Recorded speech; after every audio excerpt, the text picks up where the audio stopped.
The Miami Dolphins made a roster move today. They signed a long snapper, two-time Super Bowl champion. We'll break that down on today's show. Plus, Miami Dolphins rookie minicamp begun. UDFAs, tryout players, as well as the 8 drafted guys were at the headquarters of the Miami Dolphins, beginning rookie minicamp over the weekend. We're going to discuss all that on today's show. I'm Nic Rohloff. This is Dolphins Today by Chat Sports. But help us out and share today's video. A lot of news, a lot of discussion. Make sure you get it out to more Dolphins fans, friends, family members, or just post it on social media. Be greatly appreciated. Help us out and share today's video. All right, the news, the signing, long snapper Joe Cardona. And I know a lot of people are going to be like, we're talking about a long snapper? Yeah, we are, because that's what we do here. We talk everything Dolphins football. And I think it's a fascinating move. I really do. Long-term division rival in Cardona, who spent his entire career with the New England Patriots before being released in the last week and a half. And this just comes days after the Dolphins released their own long snapper in Blake Ferguson, a player that they drafted in the 6th round, 185th overall, of a draft about 4 years ago. So they released one veteran. We thought they might have went with the UDFA Kneeland Hibbett as the long snapper of the future. By the way, wearing number 69. Nice. But no, they add in Cardona, a veteran. So let's meet the newest Miami Dolphin. He was a 5th-round pick himself, so a long snapper that Bill Belichick used an early day 3 pick on in the 2015 NFL Draft. He went to Navy Academy, and he appeared in 157 games over his career, making 20 tackles. Has been widely raved about as one of the best leaders, locker room presences in long snappers in the entire NFL since he entered the league in 2015. And he actually has some serious career accolades, which is hard to do as a long snapper. We set it off the top, and it's on the title and thumbnail of today's video. 2-time Super Bowl champion, so he knows what it takes to win at the highest level. I know just a long snapper, but as a veteran leader, I think that does go a long way. He was named to the New England Patriots All-Dynasty team, which, I mean, listen, I know he was with the squad for a while, but to be on the All-Dynasty team for a team that's won 6 Super Bowls over the last 24 years, yeah, that's pretty impressive to me. And he also was awarded the Salute to Service Award in 2023. I mean, he's just a stand-up guy, a good locker room presence, and a good leader. And I'm never going to be upset about that being added to the Miami Dolphins organization and locker room, regardless of position and how unimportant long snappers are in the grand scheme of things. They do have importance, but obviously very low when compared to other positions. Cardona in his career on Pro Football Focus has been graded out at 52.6. That is his long-time 10-year career. He's had some really good years, some really poor seasons, but it's hard to really grade out long snappers, right? It's like, how do you grade the snap? But Cardona does have experience in getting down, covering punts after snapping it. So I do think this is an interesting move. And, well, before I give you mine, I want to know yours. What is your one-word reaction to the Dolphins signing their division rival long snapper for the past 10 seasons in Joe Cardona? Let me know your one word down in the comments. My one word? It is surprising. Now, the only reason why I think it is surprising is because you literally just released a long snapper a couple days ago in Blake Ferguson. Like, if you were anticipating, I guess, just keeping around a veteran, why wouldn't you have kept Blake? Do you think that the upgrade of Joe Cardona is that significant in terms of releasing Blake Ferguson? I think that's what they're telling us, right? Because, like, how else would you justify releasing someone that's been in your building and was under contract already for the next couple of seasons to just sign someone off of the streets? It's just intriguing. Obviously, we've talked about Ferguson being a 6th-round pick, saves Miami $1.1 million in cap space this year and in 2026, because, like I mentioned, he was under contract this year and next year. He was, in terms of his first 5 years in the NFL, graded out a little bit lower than Cardona, literally by 1. Obviously, we talked about Cardona being 52.6. Ferguson's at 1.3, 51.3, so 1.3 less. It's just intriguing, right? We know Ferguson was out from the team for half the season last year due to personal issues and more. So maybe that had to do with some of the explanation of the Dolphins moving on from Ferguson and going with Joe Cardona. I guess that's what I'm trying to figure out here. But this is the final thing I'll say about Joe Cardona. I know we're getting into the weeds here, and we're talking about long snappers, which isn't going to excite a lot of people. But I really do like the signing. And as I've constantly mentioned over the first half of this video, he's a guy that brings high levels of leadership. He's a culture setter. He knows what a good locker room looks like, being in the prime Super Bowl years of the second dynasty of New England, when they won in 2016, when they won in 2018.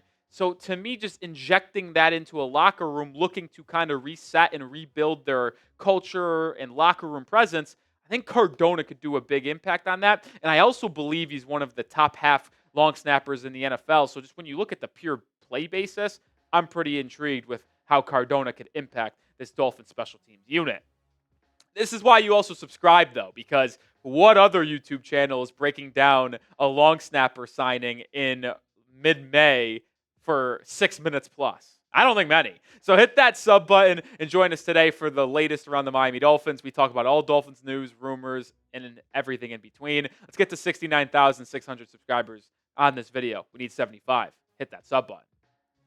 All right, let's transition to the second half of today's video, which is talking about Dolphins rookie minicamp, because it did begin on Friday. Will go and take place over the entire weekend. You had the 16 official UDFA signings join, and you had the 8 Miami Dolphins draft picks join. And 7 of the 8 rookies, as we're filming this on Friday afternoon, have signed their contracts. The only one that did not sign to this point is Jonah Savinaya, the second-round pick. That might have been a wrench thrown in there by Jaden Higgins, signing the largest and only all-guaranteed second-round contract in NFL history. But the other 7 has, and we see their jersey numbers already. Which, quick thoughts on the jersey numbers. I love Kenneth Grant at 90. Love Jordan Phillips at 94. Ollie Gordon at 31. Not the highest on that. And Quinn Ewers at 14. Kind of stinky. I think 14 is a bad QB number. That's just me, though. All right, let's talk about what some of these rookies actually had to say. Kenneth Grant, the first-round pick for the Finns, 13th overall, spoke about the happiness of being here, the accomplishment, but also what he's going to do for the Dolphins. Says, they brought me in here because they saw something in my game that translates to the NFL. Me personally, I'm a culture changer. I love this guy, man. I have consistently said it on the channel, on social media, whole everything. I think he was a great pick. And I know a lot of people are going to be upset that the Dolphins didn't go with a defensive back here. Both Jahdae Barron and Will Johnson were on the board. Only time will tell to see how that pick will be graded. But Kenneth Grant was third on my big board when the Dolphins were picking, behind those 2 corners. So I would have taken Grant if I didn't take a corner. He fits a major need. Coming into the draft, we've talked about it. The Dolphins, all they had on their roster was Zach Sealer, Benito Jones, Matt Dickerson, and Neil Farrell. They released Neil Farrell on Thursday. They had Kenneth Grant, Zeke Biggers, Jordan Phillips through the draft. Like, he is going to be an impact guy next to Zach Sealer. He's going to be someone that stops the run, is able to get after the quarterback on the interior as well. Like, I just think his motor, his athleticism, his skill set will be translatable to the NFL and to this Dolphins group right away. Can't wait to watch big number 90 now on the football field. Another rookie that has been starting to fire me up a little bit here, Dante Trader Jr., the 5th-round pick out of Maryland. I was skeptical of the pick at the time because I thought there were better corners on the board, as well as potentially other safeties in Jalen Reed and R.J. Mickens. But this dude continues to just impress me, looking more at his film, what other people have said about his character, and himself. He described himself as the QB of the defense. That is exactly what a good, smart safety is. Be able to direct traffic from center field, because he's the only player that can see potentially the other 10 defensive players on the field for Miami at all times. He also talked about his teammate that was drafted in the early part of the 5th round, Jordan Phillips, the defensive lineman. He described Phillips as a workhorse guy. He was the only player that could beat him in consistently to the Maryland football facility. Said he would be showing up at 6:30 a.m. or earlier to get some film, go look at the tape, and be walking around the workout area. Oh, yeah, Jordan Phillips is already blasting music. Not to mention, Phillips, one of the youngest players in this draft, still 20 years old, can't even have a beer yet. Will in a couple months, turns 21 in a couple months. But Phillips and Trader, two Maryland guys that I think are going to be more impactful on this Dolphins football team than we originally thought. More discussion to be had here, but grab your Dolphins jerseys today. Kenneth Grant wearing number 90. If that sticks, Fanatics will ship it out to you. If you order his rookie jersey white, you've got the aqua. You can go with a Tua Tagovailoa throwback, a standard, Jalen Phillips. You go with any jersey you want. Just go to chatsports.com/Dolphins jersey. Link is in the description and comments of today's video. They will ship out the rookie jersey numbers when they're finalized, but you can get a veteran jersey number right now as well. I just want to go back and talk about this draft before I have a couple takeaways from rookie minicamp day one on Friday afternoon.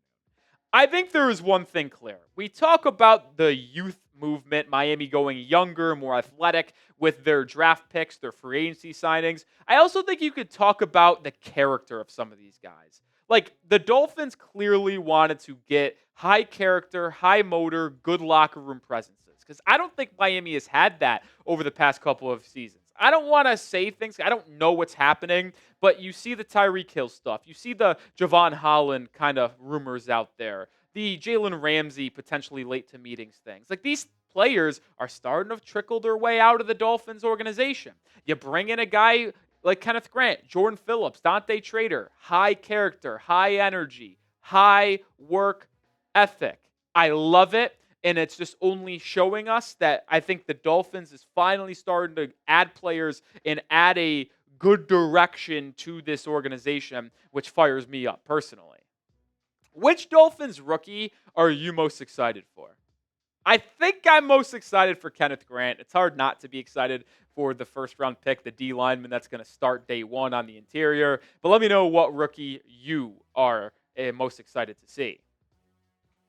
One takeaway that I do want to share from the first day of minicamp on Friday, there's two of them. One, Theo Wease Jr., the UDFA wide receiver from Missouri, who spent 5 years in the SEC, started at Oklahoma for 3 seasons before transferring to Missouri to wrap out his career. He impressed on day one. 6'3", has been detailed as someone with really good hands, and the ESPN Dolphins beat reporter Marcel, who does an excellent job, said in a joking manner, because he was like, I don't want to create too much hype or any negativity about first day of rookie minicamp because it's hard to do that. But he said he liked Theo Wease Jr.'s ability to high point the ball in traffic and pluck it out of the air. Good hands. He's been labeled as a possession wide receiver that can dominate over the middle of the field due to his size at 6'3". Now, isn't the most explosive athlete, only ran about a 4.59 at his 40-yard dash.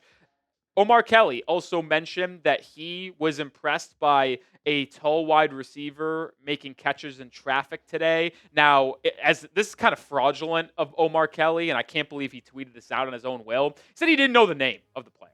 How are you going to tweet about a player impressing you and not know who it is, especially when you could just look at their jersey number?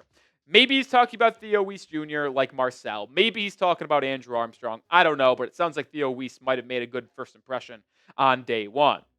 All right, the second takeaway and the final one we'll talk about on today's episode, Quinn Ewers, quarterback, 7th-round pick. A little shaky potentially here. David Ferrones, who covers the Dolphins, also showed some praise to Theo Wease. See it on the first half.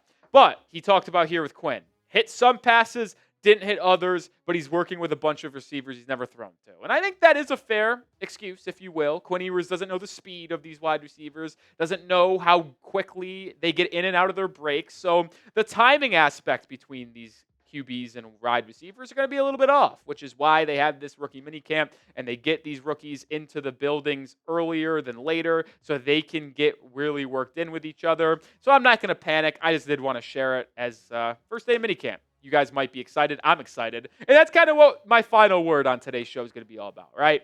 Nothing like talking and overreacting to a pair of notes from the first day of Miami Dolphins rookie minicamp. Are we that starved for football? The answer is yes, we are. Because I can't wait for Miami to be out there playing football again. I know some people aren't that optimistic about the season. I don't really think they're going to be that much of a force in the playoff race or potentially winning a Super Bowl, but I can't wait to watch them on the football field and to be upset and jubilated every Sunday this upcoming season. Nothing like it. And we'll have you covered all off season long, and well, this is why you subscribe. Talking long snapper rookie minicamp, everything in between. So join the channel today and stay locked in for everything you need to know around the Miami Dolphins football team.